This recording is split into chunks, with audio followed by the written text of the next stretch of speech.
way.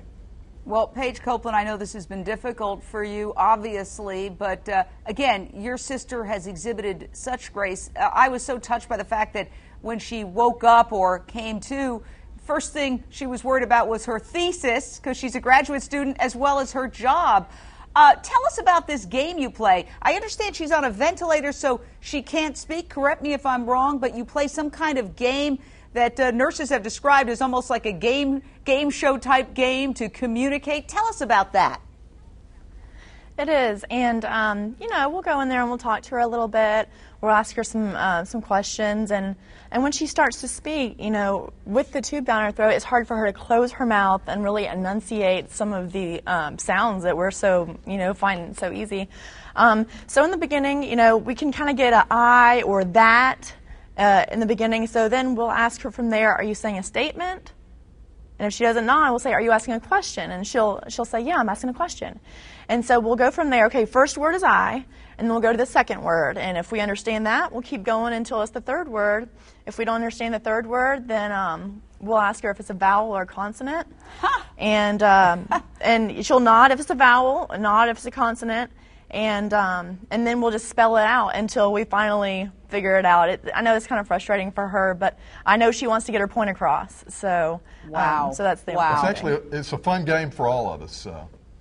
Well, you guys really are inspiring to me, and boy, this is something that puts everyone's life in perspective. If you can exhibit this kind of optimism and just attitude at a time like this, we should all be able to do so. Amazing. You know, when Amy was infected, some people called it the perfect storm. She fell off this zip line and right into a river.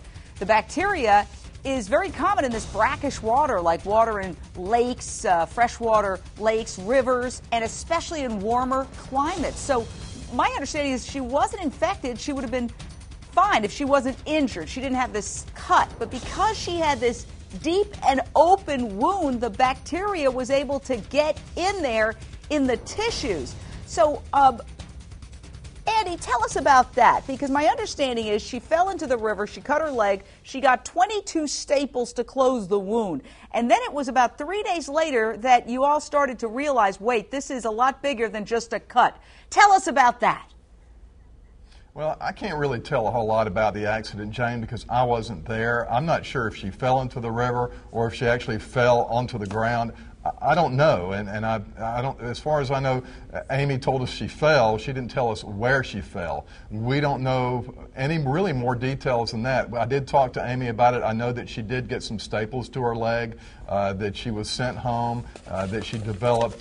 Basically, she was in pain after that. She went back to the hospital, received pain medication the next day, and then when she went back the next day, there was no sign of any problem, or as far as we knew. Then the next day, she went to a doctor for an appointment.